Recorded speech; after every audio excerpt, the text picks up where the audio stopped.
আসসালামু আলাইকুম। ওয়ালাইকুম আসসালাম। একটা কথা বলতে যাচ্ছিলাম। জি বলেন।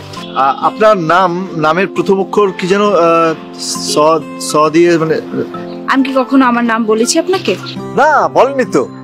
আচ্ছা, আপনি এত ঘুরিয়ে কথা কেন বলেন? না না, মানে সত্যিকার অর্থে আসলে সত্যি ঘুরিয়ে বলতে চাইনি, আসলে আপনার নামটাই। হ্যাঁ, তো সেটা ডিরেক্ট জানতে চাইলেই হয়। না না না, অসুবিধা নেই, অসুবিধা নেই। সরি, জানতে হবে না ভাই। এই, আমি আপনার কোন সম্পর্কের ভাই? আচ্ছা ঠিক আছে, ভাই না আপা।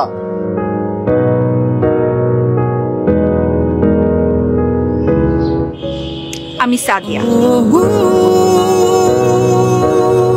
আমার নাম তো আমি আগেই বলে দিয়েছি আপনাকে, আমার নাম নাহিদ। আবারও বললাম।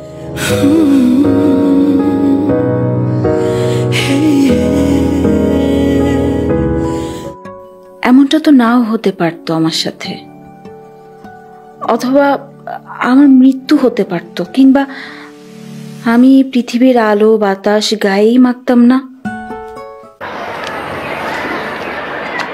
কি ব্যাপার বলুন তো, কি এমন বলবেন যেটা বাসায় বলতে পারলেন না, এখানে ডেকে নিয়ে আসলেন? কোত্থেকে শুরু করব, কোত্থেকে শেষ করব বুঝতে পারছি না, মানে এক্সপিরিয়েন্স নাই তো। কিসের এক্সপিরিয়েন্স? আপনি সত্যি বোঝেন না? না না, বলবো অবশ্যই, বলার জন্যই তো এখানে ডেকে নিয়ে এসেছি। তো বলেন। জি বলবো। আমি কিন্তু এখন সত্যি সত্যি রেগে যাচ্ছি। আমি আপনাকে ভালোবেসে ফেলেছি। এই যে এখন আপনি এভাবে তাকাচ্ছেন। আপনি তো এতক্ষণ বলছিলেন যে বলেন, আমি সেজন্য তো বলে দিলাম। আমি সত্য কথাটা আর মনের মধ্যে চেপে রাখতে পারছিলাম না। আমি আসলে এতদিন যে মানুষটার প্রতীক্ষায় আছি, সে মানুষটা মেঘ বৃষ্টি রোদের ঘ্রাণ নিতে পারে। এই পৃথিবীর মানুষ তার স্বজন, সে শুধু নিজের না। সে মানুষটা আপনার মতো করোনা ভাইরাসের নিউজ ঘরে বসে বসে মুখস্থ করে না। তার মায়া সে ভাইরাস আক্রান্ত মানুষগুলোর জন্য। আমি আপনাকে ঠিক বোঝাতে পারবো না। দেখুন, আমি ডিরেক্ট কথা বলতে পছন্দ করি। আমার পেছনে আপনি সময় নষ্ট করবেন না প্লিজ। সোজা বললেই তো হয় যে আমাকে আপনার পছন্দ না। হ্যাঁ, একদম ঠিক ধরেছেন। আমার আপনাকে পছন্দ না। খুশি? সুরঞ্জনা, ওইখানে যেও নাকো তুমি, বলো নাকো কথা ওই যুবকের সাথে। ফিরে এসো সুরঞ্জনা, নক্ষত্রের রূপালী আগুন ভরা রাতে। ফিরে এসো এই মাঠে ঢেউয়ে, ফিরে এসো হৃদয়ে আমার।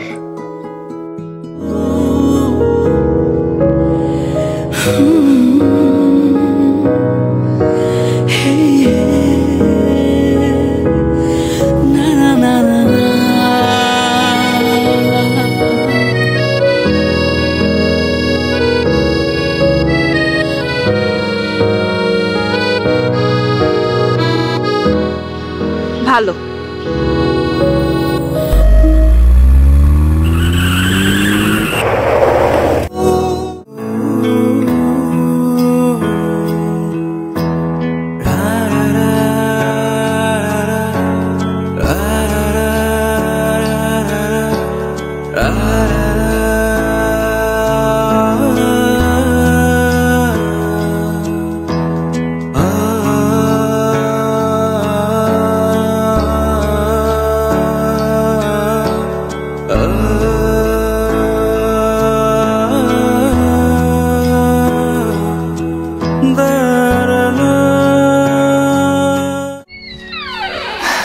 কি খবর? আরে ভাইয়া, আপনি পাঁচতলায় থাকেন না? জি, আমি পাঁচতলায় থাকি। আচ্ছা, একটা বিষয়, সাদিয়াকে কয়েকদিন ধরে দেখছি না, কোথায় ও? তুমি কে? ও আসসালামু আলাইকুম। আরে আমি তো পাঁচতলায় থাকি। ও আন্টি, আমি সাদিয়াকে একটু খোঁজ করছিলাম স্যার। মেয়েটা যে কোথায় গেল কিছু বুঝতে পারছি না বাবা। মানে? কাল রাত থেকে আপুর ফোনটা বন্ধ। আচ্ছা, ওনার নাম্বারটা একটু দেওয়া যাবে আমাকে? 017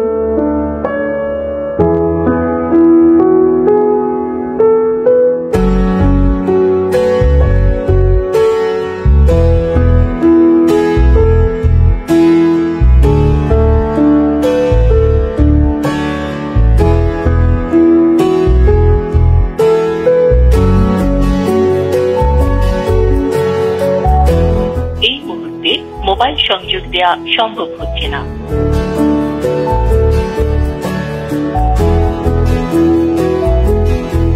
এই মুহূর্তে মোবাইল সংযোগ দেওয়া সম্ভব হচ্ছে না। কিরে, তোর কোনো সমস্যা? মামা মামা সাদিয়াকে খুঁজে পাওয়া যাচ্ছে না। খুঁজে পাওয়া যাচ্ছে না মানে? মানে ও কোথাও নেই। আমি যত জায়গায় খোঁজা সম্ভব, যত জায়গায় একটু পাওয়া সম্ভব সব খুঁজেছি, কোথাও নেই। তোর কোনো ফ্রেন্ডকে ফোন করে দেখ না। কোন ফ্রেন্ড? মানে সবাইকে তো আমি চিনি, কোথাও নেই। আমি কল দিচ্ছি, মোবাইলে কল ঢুকছে না, সব বন্ধ।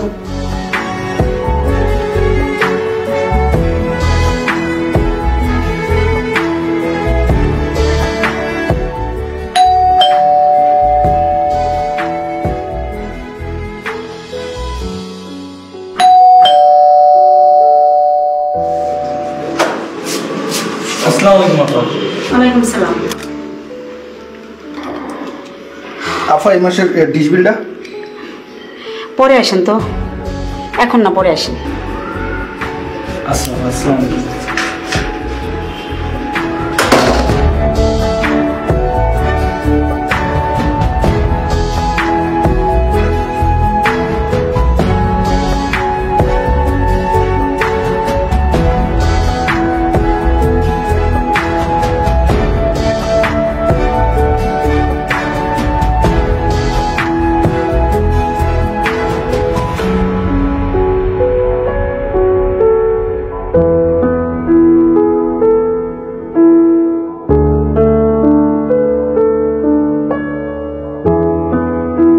থানা, হসপিটাল, কোথাও সে নেই।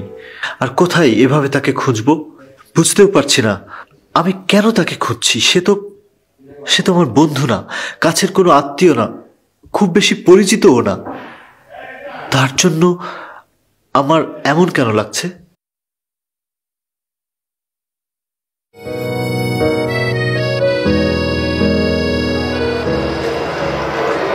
আপনি ছিলেন কোথায়? আপনি জানেন যে সারাদিন আপনাকে কি পরিমাণে খুঁজেছি? কেন? আমাকে খুঁজতে বলেছে কে আপনাকে? না না, দেখুন, সবকিছু বলে দিতে হয় না।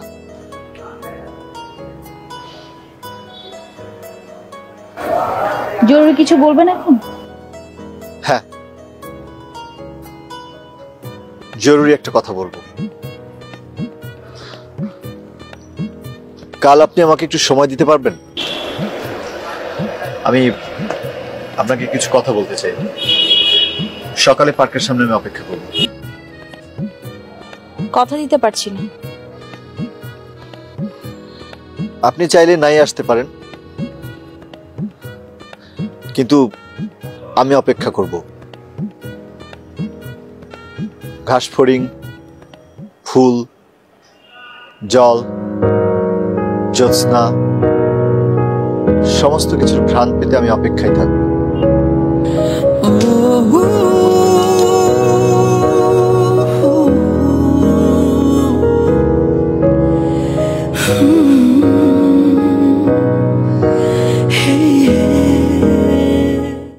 আমার মা নেই, বাবা নেই।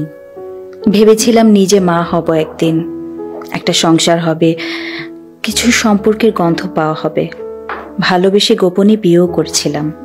তারপর জানলাম আমি কখনো মা হতে পারবো না। আমার স্বামীর চেহারা বদলে যায় তখন খুব দ্রুত। আমাদের ডিভোর্স হয়ে যায়। তবে আমার কারো বোঝা হয়ে থাকাটাও সম্ভব না। আপনার কাছাকাছি থাকলে ভালোবাসার পাবার লোভ সামলাতে পারবো না। ভালোবাসা কেনা যায়, তাই হয়তো এই চলে যাওয়া, দূরে কোথাও, নীরবে।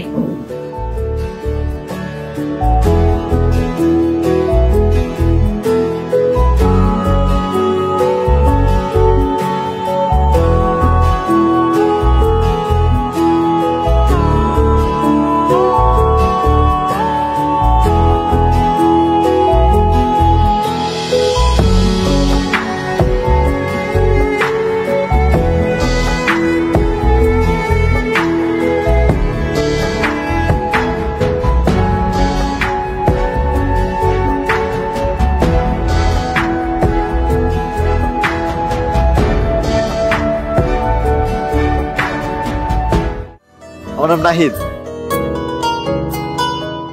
আর এখানে আমি মামার সাথে থাকি। মামা সরকারি চাকরি করেন। এখনো বিয়ে করিনি। আমিও এখনো বিয়ে করিনি।